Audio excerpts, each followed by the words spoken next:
नमस्कार, मैं नीलम पहाड़ दूरदर्शन न्यूज चैनल से आज आपके समक्ष श्री देव रतूड़ी जी की पहाड़ से चीन तक एक वेटर से ग्लोबल आइकन बनने तक की अविश्वसनीय गाथा प्रसारित करने जा रही हूँ।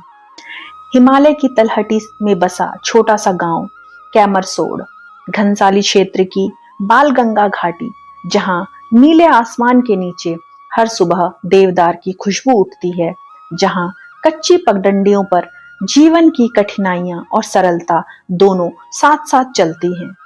इसी मिट्टी में स्वर्गीय चंकी देवी रतूड़ी और जगदीश प्रसाद रतूड़ी के घर एक ऐसे लाल ने जन्म लिया जिसने आगे चलकर पूरे टिहरी जिले और उत्तराखंड का नाम वैश्विक मंच पर रोशन किया। नाम है श्री देव रतूड़ी। बचपन से ही संघर्ष उनका साथी रहा। सीमांत क्षेत्र के एक सामान्य पहाड़ी गांव में बचपन बीता, जहां स्कूल तक जाने के लिए रोज पहाड़ चढ़ना पड़ता था। 7वीं 8वीं तक वह नंगे पैर स्कूल गए। पढ़ाई में औसत थे, लेकिन जिद, मेहनत और आगे बढ़ने का जुनून, ये बातें उन्हें सबसे अलग बनाती थी। किसी ने कल्पना भी नहीं की थी कि यह शांत स्वभाव का बालिक एक दिन चीन की धरती पर ऐसी छलांग लगाएगा कि दुनिया उसे जानेगी। चाहे फिल्मों में उनके एक्शन हो या रेस्टोरेंट बिजनेस में उनकी सफलता, देव हमेशा कहते हैं, कठिन परिस्थितियों में पहाड़ों से निकलकर आने वाला हर व्यक्ति एक किताब की तरह है जिससे दुनिया प्रेरणा ले सकती है। वेटर से चीन के सबसे बड़े भारतीय रेस्टोरेंट मालिक तक का उनका सफर। सन 1995 में वह दिल्ली आए और उन्होंने एक साधारण नौकरी की। उसके बाद सन 1998 में वह मुंबई पहुंच गए और कुछ ही समय बाद पहाड़ों का यह बेटा चीन पहुंच गया। सन 2005 में उन्होंने वेटर की नौकरी की। नई भाषा, नया देश, नया माहौल, लेकिन एक चीज वही रही, उनकी मेहनत। मॉडलिंग सीखने की जिद, हर दिन कुछ नया करने की आग और भारतीय संस्कृति को विदेश में दिखाने का जुनून।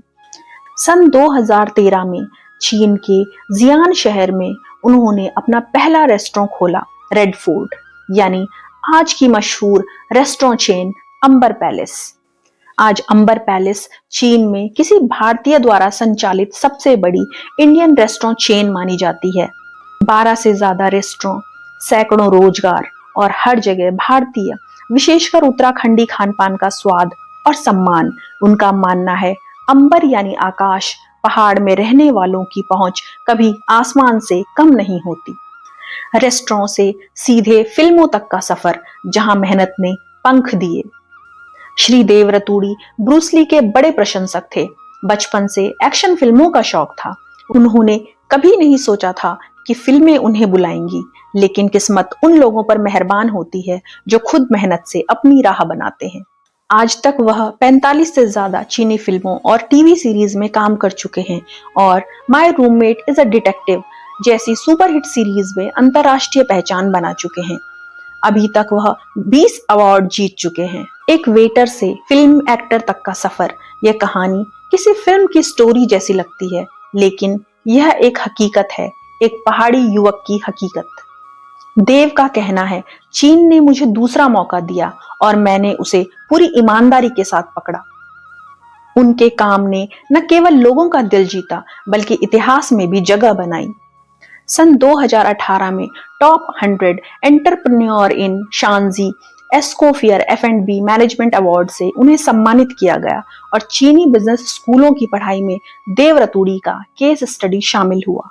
यह सम्मान सिर्फ एक इंसान का नहीं, यह पूरे उत्तराखंड, पूरे भारत और खासकर पर्वतीय समाज का सम्मान है। पहाड़ से जुड़ाव, जड़ें आज भी वही हैं। दुनिया घूम ली, सफलता पाली, पर दिल आज भी पहाड़ में ही बसता है। देव रतूड़ी ने अपने पैतृक गांव को भी गोद लिया है और उत्तराखंड में निवेश की योजना बना रहे हैं, ताकि यहाँ के युवा रोजगार भटकने के लिए बाहर जाने पर विवश न हो। वह हमेशा कहते हैं, जहां जन्म लिया वहां कुछ लौटाना जरूरी है। जड़ें जुड़ी रहे तभी उड़ान भी मजबूत रहती है। रतूड़ी की कहानी क्यों खास है? क्योंकि यह कहानी हमें सिखाती है कि गांव छोटा हो सकता है, सपने नहीं। नंगे पैर स्कूल जाने वाला बच्चा भी दुनिया बदल सकता है। कठिनाइयां रुकावट नहीं, सीढ़ियां हैं। और अगर मन में जिद हो तो पहाड़ों से निकला हुआ इंसान भी दुनिया के आकाश को छू सकता है। देव रतूड़ी जी उत्तराखंड गौरव सम्मान 2025 से सम्मानित हुए। इनका मानना है कि यह सम्मान मेरे लिए सिर्फ एक सम्मान नहीं, बल्कि अपनी मिट्टी, समाज और युवाओं के लिए अधिक जिम्मेदारी का संकल्प है। उनकी जिंदगी उन युवाओं के लिए संदेश है जो मानते हैं कि मौके शहरों में मिलते हैं, नहीं, मौके मेहनत में मिलते हैं, मौके जिद में मिलते हैं, मौके कभी ना हार मानने में मिलते हैं। पहाड़ की माटी ने हमेशा हिम्मत और संवेदनशीलता से भरे लोग पैदा किए हैं। देव रतूड़ी उन्हीं में से एक हैं जो आज अपने संघर्ष और सफलता से सिर्फ उत्तराखंड का ही नहीं, बल्कि भारतीय गौरव का परचम पूरी दुनिया में लहरा रहे हैं। गंगा शाह, पत्रकार, पहाड़, दूरदर्शन, आकाशवाणी केंद्र, नई टिहरी।